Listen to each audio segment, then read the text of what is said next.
श्री मुलायम सिंह जी।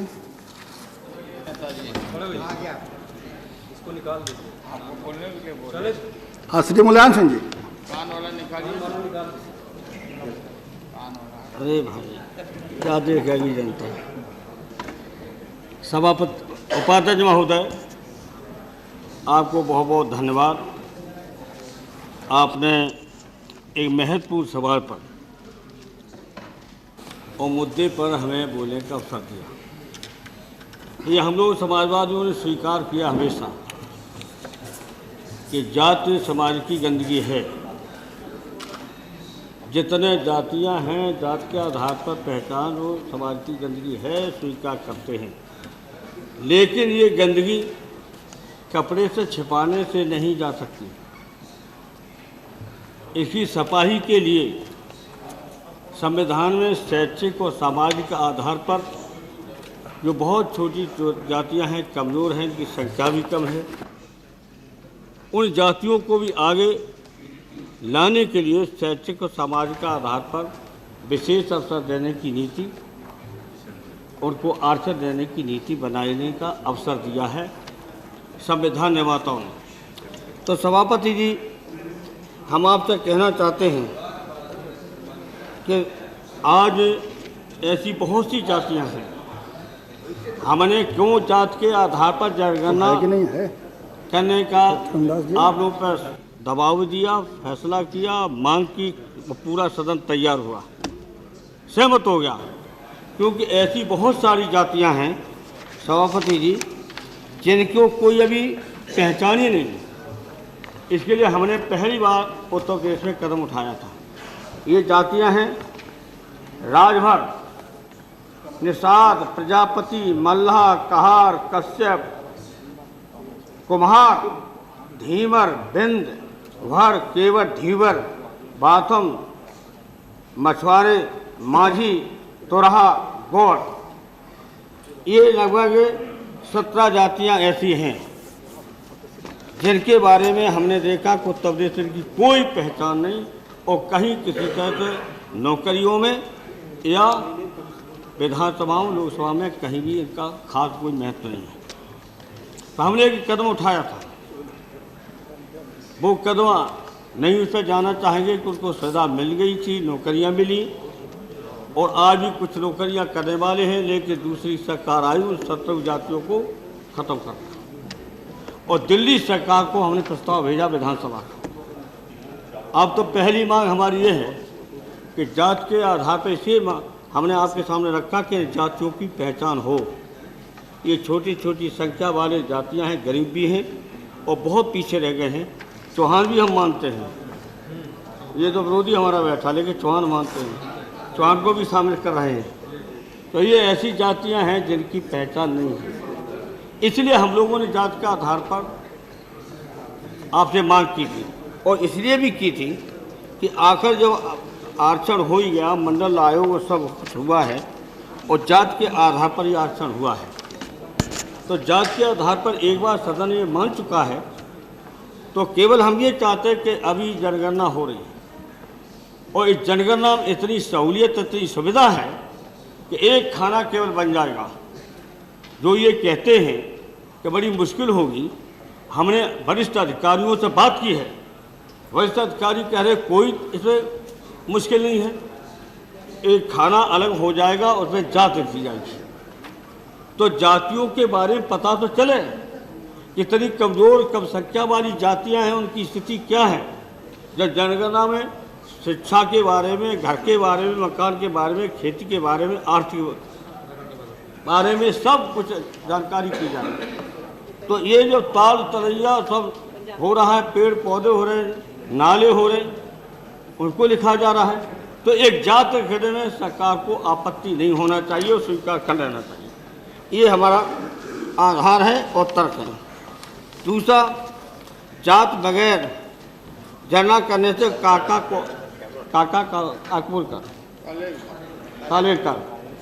काका कालेकर ने स्वीकार किया कि हमें इस कमीशन में असुविधा हो रही, क्योंकि जात का पता ही नहीं कितनी कौन जात है। और फिर मंडल कमीशन में था, तो मंडल कमीशन ने भी स्वीकार किया कि जब तक कि जात नहीं लिखी जाएगी, जात का पता नहीं हुआ कौन कितनी जाति हैं, तो हम आरक्षण कैसे दें। फिर किसी तरह से उन्होंने 54% ऐसी अंदाज से माना, अंदाज से माना। दूसरी तरफ मुसलमान भी हैं पिछड़े, और मुसलमानों की तादाद लिख जाएगी। और अच्छा रंगनाथ और ये तमाम कमीशन बैठे, इसी सरकार ने बैठाई, किसी को स्वीकार नहीं किया। हम कई बार सदन बोल चुके, हम उस पर नहीं जाना चाहते। हम उतनी सीमित पर रहना चाहते हैं कि जात लिखना क्यों जरूरी है। तो मंडल कमीशन बैठा, मंडल कमीशन ने भी, काका कालेकर ने भी, इन्होंने सबने स्वीकार किया। बाद में जो भी रंगनाथ मिश्रा से लेके जितने बैठे हैं कमीशन, इसी कांग्रेस सरकार ने बैठाई कमीशन, एक छोड़ के मंडल हमारी सरकार ने बैठाया। उस वक्त जनता पार्टी में जब चौधरी चरण सिंह होम मिनिस्टर थे, और सभी कमीशन बैठाए इस कांग्रेस सरकार ने। और उन कमीशन की रिपोर्ट ला के रख ली कि रिपोर्ट मुश्किल से जो हम लोगों ने यहाँ सवाल उठा आया, लेकिन किया क्या है, सवाल ये किया क्या है। जैसे लिखा है कमीशन में कि मुसलमानों की हालत अनुसूचित जाति और जनजाति से भी गिरी हालत है, इनको विशेष अवसर देने की जरूरत है। इसी तरह पिछड़े वर्ग की जो जातियां हैं, उनमें सारी जातियां, ये सही आप कहेंगे कि तीनों बैठे यादव बड़ा चर्चा करते, कुछ पत्रकार पता नहीं क्यों, ये कुछ लोग निकल के आ गए हैं।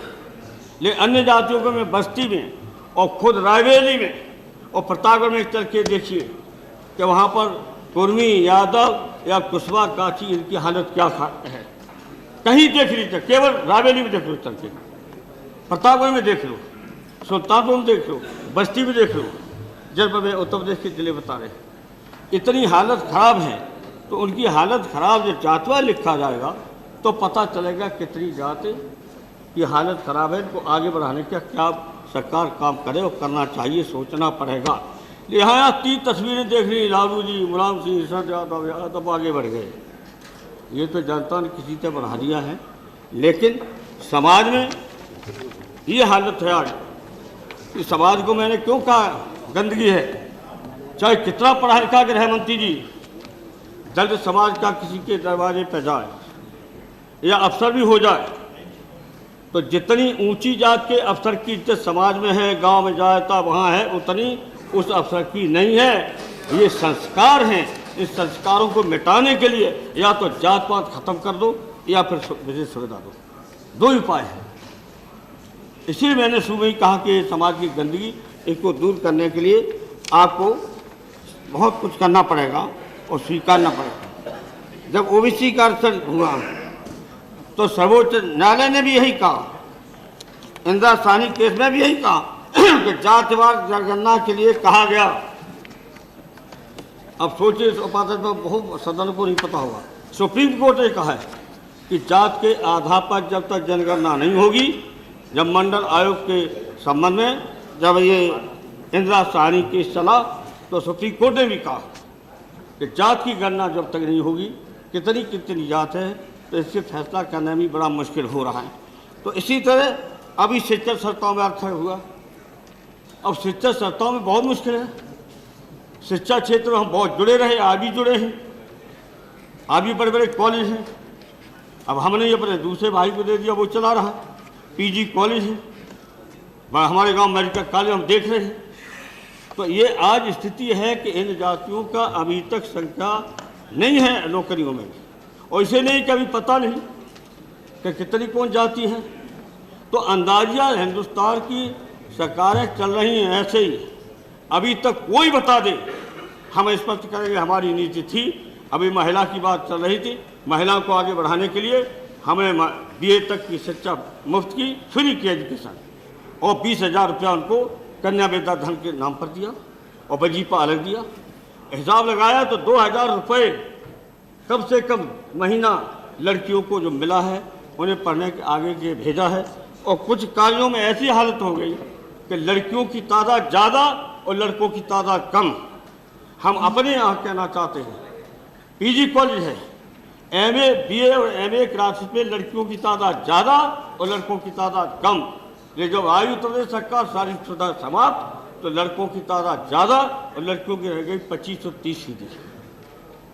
तो इन्हें आगे बढ़ाने के लिए विशेष अवसर देने की बात हुई है, इसलिए जब जात नहीं होगी तो आप सुविधा दे कैसे लेंगे। इसलिए हम चाहते हैं शिक्षा के क्षेत्र में बड़ा मुश्किल हो रहा है वजीफा देने में।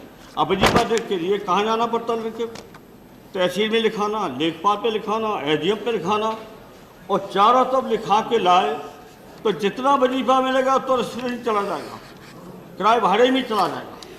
अगर जात लिखी होगी तो प्रमाण पत्र बनाने कोई उसकी जरूरत ही नहीं, प्रधान लिख के भेज देगा, मतदाता सूची लिए चला जाएगा कि हमारी जाति ये है। तो ये करप्शन बहुत भारी है जात प्रमाण पत्र देने में, उससे भी हम लोग बच रहे हैं। वजीफा के लिए चाहे जितने बैकवर्ड के लोग हैं, सर यादव लालू जी को पता है, आप सबको पता है कि प्रमाण पत्र लाने में कितनी असुविधा है, कहाँ कहाँ लिखाना पड़ता है, तब वजीफा के लिए अप्लाई करता है और तब वजीफा मिलता है नहीं मिलता, खर्चा उसका हो जाता है। इसलिए जात लिखना आवश्यक हो गया है। दूसरी बात मैं कहना चाहता हूँ, संविधान निर्माताओं ने अपने संविधान अध्याय 16 में कुछ खास वर्गों का उल्लेख किया था और प्रावधान भी किया विशेष वर्ग से। एंग्लो इंडियन, अनुसूचित जाति, अनुसूचित जनजाति के लिए सरकारी सेवाओं में और विधायिका और संसद, इन सब में उनको आरक्षित कर दिया जाए, उनको कोटा करता, उनकी सरकार का। इसीलिए कुछ आ गए यहाँ पर लोकसभा में या विधानसभा में आ गए। इसीलिए हम आप मानवर इसी आधार में आप भी आ गए वहाँ, ये इसीलिए आ गए, वरना हम लोग कोई नहीं आने देता। हम लोग तो जीव के तो रह गए, लेकिन हम लोग इसलिए हम लगा रहे हैं, मैं नहीं लगा रहा हूँ, जिसमें सब लोग शामिल हो जाते हैं। इसीलिए उपाध्यक्ष महोदय, इन ऐसी व्यवस्था जो की गई है और सूचित वर्गों की हिफाजत एक आयोग बैठा दिया कि अनुसूचित जाति जनजाति को हक मिल रहा कि नहीं मिल रहा, उनका हक पूरा मिल रहा नहीं मिल रहा, इसलिए आयोग बन गया। लेकिन अब कह दो आयोग कर दे, पिछड़ा आयोग बैठ रहा है, तो क्या पिछड़ा आयोग पर इतने संसाधन हैं? मैं पूछा चाहता हूँ सरकार से कि इतने संसाधन उनके पास हैं जो वो जात के नाम पर संख्या लिख करके और चले जाए और सब जगह पता लगा ले कितनी किसकी जात है? उनके पास साधन नहीं है। उनको खुद जन आयोग चलाने में भी मुश्किल है, चाहे पिछड़ा आयोग हो चाहे अनुसूचित जनजाति आयोग हो, उनके पास तो पैसा ही नहीं। उनके पास यहाँ तक नहीं है, हमने दिए हैं कि कागज और पेंशन और उनकी फर्नीचर तक के लिए रुपया नहीं है। तो मैं पूछा चाहता हूँ कि ये पिछड़ा आयोग या पिछड़ा या जनजाति या अनुसूचित जाति के लोगों के आयोग के द्वारा कैसे जाति लिखी जाएगी? नहीं है संभव। इसलिए मुझे खुशी है कि कल कैबिनेट में कुछ लोगों ने सवाल इसको उठाया गंभीरता से, कुछ ने विरोध भी किया, मुझे कुछ कहना नहीं कौन विरोध किया कौन पक्ष चले। ये है बाजार में लेकर के पूरी जनता में, अखबारों में कि कैबिनेट में कुछ मंत्रियों ने मजबूती के साथ हमारी इस मांग के पक्ष में बोले और कुछ मान्यवर खिलाफ भी बोले। तो यही है मानसिकता का सवाल। इस मानसिकता में जो संस्कार हैं, इस संस्कार को मिटाने के लिए तभी संभव हो सकता है जब ये पिछड़े और नीचे स्तर के लोगों को आगे बढ़ाया जाए। कृपया समाप्त करें। ऐसी कुर्सी पर बैठे कृपया समाप्त करें जी, कृपया समाप्त करें। अच्छा हम बहुत जल्दी 15 मिनट हो गया, शुरू नहीं हुआ। 15 मिनट नहीं हुआ अभी तो आप अब कहिए मत, थोड़ा 2 बजे के बाद ही शुरू हो पाया। ठीक है। जब आप तक कहना चाहते हैं कि अब अनुच्छेद 340 संविधान, उसके अंदर भारत के राष्ट्रपति के वर्गों को जो समाज को सच्ची रूप से जो पिछड़े हैं उनकी तरक्की के लिए सुझाव उन्हें पहचान करने के लिए कमीशन की नियुक्ति की बात कही। अब उसको नहीं मानेंगे। मंडल कमीशन और काका कालेकर, सुप्रीम कोर्ट सब ये चाहते हैं कि जात के आधार पर देश में मालूम हो, संख्या हो, उनके नाम के सामने जाति लिखी जाए। ये अब उपाध्यक्ष महोदय हम बहुत जल्दी ख़त्म करेंगे। ये सही है कि इसी कमीशन ने शिक्षा क्षेत्र में आठवां की पैरवी की थी, जो मैं बता चुका हूँ कि मारे मारे लड़के फिरते हैं कि कैसे किससे प्रमाण पत्र जात का मिले। अब जातिगत पिछड़ा वर्ग आयोग हो या अनुसूचित वर्ग हो, दोनों जातियों पिछड़े वर्ग के आधार पर उन्हें विशेष सुविधा दी जाने की बात कही गई, तो इसलिए आपत्ति नहीं। ये 30 से 40 अनुच्छेद में संविधान में स्पष्ट है कि पिछड़ों को, जहाँ दलित हैं, अनुसूचित जाति हैं और मुसलमानों में भी बहुत पिछड़ी जात के लोग हैं, बहुत बड़ी तादाद मुसलमानों में भी है, इस आधार पर और आप उपाध्यक्ष महोदय हमारी बात को सरकार माने, सदन की भावना का आदर करे और जिनका बहुमत है उनका आदर करना पड़ेगा, और नहीं करेंगे तो आपको दिक्कत होगी। मैं आज बता रहा हूँ आपको कि ये सवाल पूरे देश में चला गया, अब दिक्कत होने लगेगी और बहुत बड़ी दिक्कत होगी।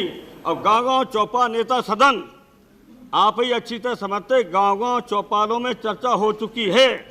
अब इनसे जो टकराएगा वो मुश्किल उनको हो जाएगा।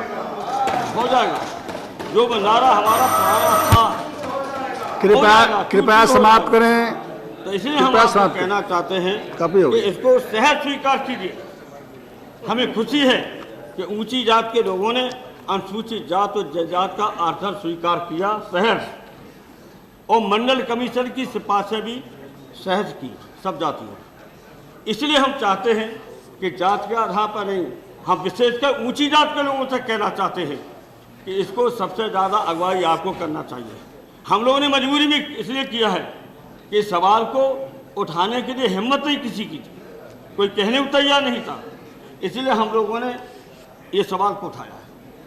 और अब ये सवाल ऐसा उठाया है कि जिसको चलते सदन नहीं चल पाया है, गांव-गांव चर्चा हो गई किनकी मांग क्या है। अब वो गांव का आदमी के हड़ताल पर ये क्या बात होगी, जाते जाएगा तो कौन सा पहाड़ टूट जाएगा, कौन सा पहाड़ टूट जाएगा। जात लिखने में दिक्कत क्या है, सुविधा देना न देना बात अलग होगी, इसमें सुविधा नहीं मांग रहे, सुविधा की बात अलग है। केवल जात लिखी जाए, हम आपका पैसा नहीं मांग रहे, हम आपसे भत्ता नहीं मांग रहे, हम आपसे कोई नौकरी नहीं मांग रहे थे, ऐसा मांग नहीं।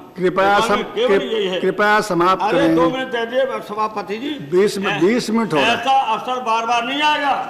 नहीं, बहुत बोले आप, नहीं बहुत बोले, आपका भी इतिहास बनेगा। नहीं बहुत बोले, आपकी विषय आ गया। हो रहा है, आप बैठे हुए गंभीरता लिए हमें थोड़ा ही समय दे दिए, मैं बैठ जाऊंगा। नहीं, बस 2 मिनट बहुत जरूरी है इसे। अरे भाई क्यों, कृपया बैठ जाइए, बोलने दीजिए, खत्म कर रहे हैं, पहले बीच में छेड़छाड़ कर रहे हैं। अरे भाई बैठ जाइए, धन्यवाद जिन्होंने आप कृपया बैठ जाइए, उनको बोलने दीजिए। कहा भी समर्थन किया है, उनको बधाई देना चाहता हूं। उनका रिकॉर्ड नहीं जाएगा। खुशी होगी, सब सम्मति कैबिनेट इसको स्वीकार कर ले, छिपी रहेगी नहीं, पता चल जाएगा कैबिनेट में कितने पक्ष में किया, किसने विपक्ष में किया। आज गुप्त बनी रहेगी, आगे चल के पूरा देश जाएगा। इसलिए हम चाहते हैं कि कैबिनेट भी सब सम्मति से इसको स्वीकार करे। आपने दलितों का स्वीकार किया, अनुसूचित जात का किया, पिछड़ों का मंडल के लिए स्वीकार किया, हम इसके लिए धन्यवाद देते हैं।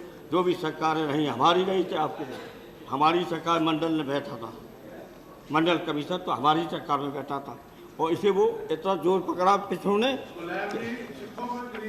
हाँ सिख हैं, प्लीज अनुसूचित जाति अल्पसंख्यक के लिए मुसलमान नहीं है, और हमने एंग्लो इंडियन बहरा सब पहले कह दिया, मुसलमान भी कह दिया, सिख भी कह दिया, हमने कह दिया। ठीक है हम आपसे आसन को अब हम आपसे कहना चाहते हैं, वो शब्द इस्तेमाल नहीं करेंगे हम जानबूझ के कि किसी को दुख हो हमारे भाषण से। हम कह सकते थे कि कुछ दूषित मनोवृत्ति भावना जो है उसको नहीं आना चाहिए समाप्त, देश को एक बात के रखना। श्री भगत चरण दास, आप देखेंगे ये भी पता लगा लिए, श्री भगत चरण दास जब शहीद होते हैं सीमा पर देश की सुरक्षा के लिए, इसका पता लगा लीजिए।